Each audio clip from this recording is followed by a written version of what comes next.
Husnabad Satavahana university engineering college విద్యార్థులకు phone ద్వారా మంత్రి పొన్నం ప్రభాకర్ శుభాకాంక్షలు తెలిపారు. ఒక విద్యార్థి నాయకుడిగా, హుస్నాబాద్ శాసనసభ్యుడిగా ఇంజనీరింగ్ కాలేజ్ ప్రారంభం పట్ల సంతోషాన్ని వ్యక్తం చేస్తున్న హుస్నాబాద్ 4 జిల్లాలకు మధ్యలో ఉంటుంది. కరీంనగర్, హన్మకొండ, సిద్దిపేట, జనగామ. నేను ఎంపీగా ఉన్నప్పుడు శాతవాహన యూనివర్సిటీ ఇంజనీరింగ్ కాలేజీ తీసుకురావాలని ప్లాన్ చేశా. అప్పుడు సాధించలేకపోయాను. ఇప్పుడు శాతవాహన యూనివర్సిటీ ఇంజనీరింగ్ కాలేజ్ హుస్నాబాద్లో ఏర్పాటు చేశాం. శాతవాహన యూనివర్సిటీ ఇంజనీరింగ్ కాలేజీ 5 కోర్సులతో నేడు తరగతులు ప్రారంభమయ్యాయి. శాతవాహన యూనివర్సిటీ ఇంజనీరింగ్ కాలేజీ హుస్నాబాద్లో అన్ని మౌలిక సదుపాయాలు కల్పిస్తున్నాం. గత 10 సంవత్సరాల క్రితం ఏర్పాటు చేసిన ఇంజనీరింగ్ కాలేజీలోని అనుభవం ఉన్న దానికన్నా అదనంగా ఇక్కడ సౌకర్యాలు, టీచింగ్ స్టాఫ్ ఉన్నాయి. విద్యార్థులు హుస్నాబాద్ ఇంజనీరింగ్ కాలేజీలోని చదువుకోవడానికి ప్రాధాన్యత కల్పించాలి. కాలేజీ అన్ని జిల్లాలకు అందుబాటులోని ఉంది.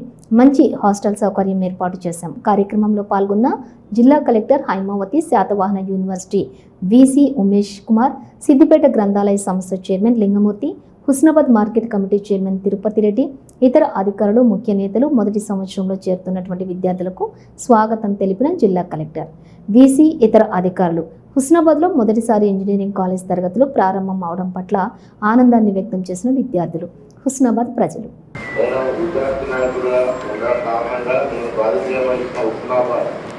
ఇది 4 జిల్లాలకు కరీంనగర్, హన్మకొండ, జనగామ, సిద్దిపేటకు మధ్యలో ఉంటుంది. చాలా అభివృద్ధి జరగాల్సిందే, జరగలే అనే ఆలోచనతో నేను గౌరవ ముఖ్యమంత్రి గారిని పెద్దలందరూ అడిగి వాతావరణ యోజన కింద వైశాఖలో అయిన మొదటిలోనే ఇక్కడ మనం నేను ఎంపీగా ఉన్నప్పుడు Satavahana city engineering college plan చేసిన సాధించాలని చెప్పడం, దానికి అనుగుణంగా శాతవాహన ఇంజనీరింగ్ కాలేజీ 5 కోర్సులతోటి ఈరోజు క్లాసుల ప్రారంభానికి సంబంధించిన ఒక స్థాయికి ఎదిగిందంటే నాకు మనస్ఫూర్తిగా గుండె నిండా సంతోషంగా ఉంది. నేను కలెక్టర్ గారు, వీసీ గారు అనేక సందర్భాల్లో మాట్లాడుకున్నాం. ఇది కొత్తగా మనం కొత్త పెళ్లి చేసుకుంటే సంవత్సరాలు చేసుకుంటే స్టవ్ ఉంటే ప్లేట్ ఉంటుంది, ప్లేట్ ఉంటే అల్మార్ ఉంటుంది, అల్మార్ ఉంటే డైనింగ్ టేబుల్ ఉంటుంది, కొత్తలో ఇవన్నీ ఉన్నప్పటికీ నేను కలెక్టర్ గారు, వీసీ గారు ముగ్గురం కలిసి మీకు ఒక విశ్వాసం ఇస్తాము. తల్లిదండ్రులకు, అదేవిధంగా పిల్లలందరికీ ఈ కాలేజీ 10 సంవత్సరాల కింద పెట్టిన అనుభవం ఉన్న, ఇన్ఫ్రాస్ట్రక్చర్ ఉన్న కాలేజీ కంటూ ఎక్కువ వసతులు కల్పించే బాధ్యత మాకు. నిధులు ఏరిగా తీసుకొస్తాము, హాస్టల్ ఎట్లా ఏర్పాటు చేస్తాము, మీకు అన్ని రకాల సౌకర్యాలు ఏ విధంగా ఖర్చు చేస్తాం అనేటువంటిది మా బాధ్యత. ఆలోచనతో ఒక శాతవాహన ఇంజనీరింగ్ కాలేజ్ ఇస్తారు, నాటే ఐటీఐ అది ఇస్తారు, నాటే చిన్న ప్రైవేట్ మా ఊరి స్కూల్ కాదు. ఇంజనీరింగ్ వచ్చిన నేను పేరు మళ్ళీ మధ్యలో వస్తా, వచ్చి మీ అందరితో ఇంటరాక్ట్ అవుతా, పర్సనల్ ఇంటరాక్ట్ అవుతా. Hostel issue, accommodation issue, teaching issue, infrastructure issue ఏదున్నా నేను ఆ నియోజకవర్గ శాసనసభ్యుడిగా, మంత్రిగా ఒక్క అంశంలో కూడా మీకు ఇబ్బంది లేకుండా చూస్తా. నాకు పూర్తిగా సహకరిస్తాను. కలెక్టర్ గారు కూడా ఇది ఒక అకాడమిక్ సైడ్, దీనివల్ల ఇది నాట్ పొలిటిక్స్, ఇది ఓన్లీ విద్యా వ్యవస్థలో గొప్ప ప్రాముఖ్యమైనటువంటి గ్రామీణ ప్రాంతాల మార్పు. కాబట్టి పాత్రికేయులు అందరూ కూడా నేను నిర్వహణ ఒకటే కోరుతా ఉన్నా, ఇంకా మార్చ్ ఎలక్షన్ నాటికి మొత్తం 2 సీట్స్ రావాలి. అందరు కూడా హుస్నాబాద్ ప్రాంతంలో నడుగులో బయట హైదరాబాద్లో చదువుకొని అయ్యో కొత్త కాలేజీ కదా, సార్ ఉన్నారో లేదో, చదువు బాగా చెప్తారో లేదో, ప్రాక్టికల్స్ ఉంటాయో లేదో, ల్యాబ్స్ ఉన్నాయో లేదో అని అవసరం లేదు. అందుకు సంబంధించి అన్ని రకాల ఏర్పాట్లు మీకు చేసే బాధ్యత మాది. వైస్ ఛాన్సలర్, కలెక్టర్, నేను మంత్రి. కాబట్టి నేను మీ తల్లిదండ్రులు కూడా కోరుతా ఉన్నా, ఎటువంటి కన్ఫ్యూజన్, ఊరికైనా ఆందోళన అవసరం లేదు. వాళ్ళు మా హుస్నాబాద్ ఇంజనీరింగ్ కాలేజీ పిల్లలు ఇవ్వాలంటే మా బాధ్యత మాకు ఉంటుంది. తప్పకుండా మేమందరం కూడా మేము వాళ్ళకు సంబంధించినటువంటి చిన్న లోటు రాకుండా చూసుకుంటామనే మాట మరీ కూడా ఈ సందర్భంగా తెలియదు. ఇంకా మీ ఫ్రెండ్స్ ఎక్కడైనా బయట అక్కడ దూరంలో చేరే ఇబ్బంది పడితే అందరికీ వీడియో తయారీ చెప్పండి. శాతవాహన ఇంజనీరింగ్ కాలేజ్ చెప్పింది పాలిటెక్నిక్ కాలేజీలు ఏర్పాటు చేస్తాను. దాని తర్వాత నేను మొదలు 30 ఎకరాలు ఇప్పటికే క్లీన్ అవుతా ఉంది. త్వరలో ముఖ్యమంత్రి గారి శంకుస్థాపన బిల్డింగ్ పాలు కూడా చేపడతాం.